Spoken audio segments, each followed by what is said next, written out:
Esensi iman Kristen. Di dalam 1 Korintus pasal 15 ayat 4, bahwa ia telah dikuburkan dan bahwa ia telah dibangkitkan pada hari yang ketiga sesuai dengan kitab suci. Teman-teman, orang percaya bukanlah orang yang hanya memiliki iman dalam Yesus Kristus. Sebaliknya, orang percaya adalah orang yang beriman pada Yesus Kristus sebagaimana dia dinyatakan dalam berita yang sepenuhnya dari Injil. Iman mereka pada Kristus selalu terikat pada firman Allah dan ajaran para rasul. Karena alasan inilah, orang percaya dapat dilukiskan sebagai umat yang tunduk kepada Kristus dari Alkitab sebagai Tuhan dan Juru Selamat dan hidup menurut firman Allah. Mereka tunduk tanpa ragu-ragu kepada kekuasaan firman Allah, berpegang teguh pada ajarannya, percaya pada janjinya, mengindahkan peringatannya, dan menuruti perintahnya. Mereka adalah orang yang ditawan oleh firman Allah, menggunakan Alkitab untuk menguji semua gagasan manusia dan tidak menerima apapun yang bertentangan dengan Alkitab. Teman-teman, kekristenan sejati mengajarkan bahwa Kristus benar-benar mati secara fisik di kayu salib untuk membayar penghukuman atas dosa.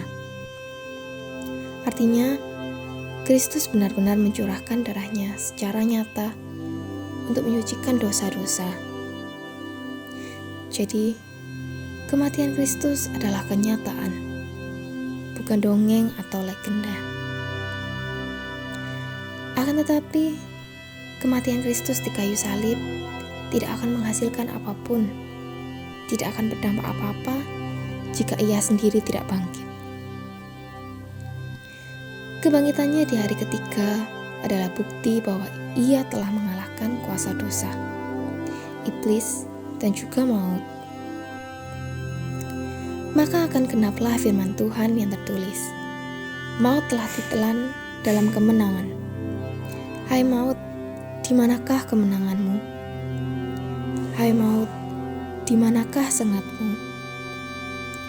Sengat maut ialah dosa dan kuasa dosa ialah hukum Taurat. Tetapi syukur kepada Allah yang telah memberikan kepada kita kemenangan oleh Yesus Kristus Tuhan kita. 1 Korintus pasal 15 ayat 54-57. Teman-teman, iman Kristen adalah iman yang berdiri atas kebangkitan Kristus.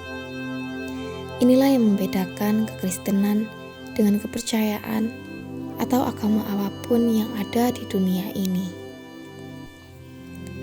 Rasul Paulus berkata, "Tetapi andai kata Kristus tidak dibangkitkan, maka sia-sialah pemberitaan kami, dan sia-sialah juga kepercayaan kamu."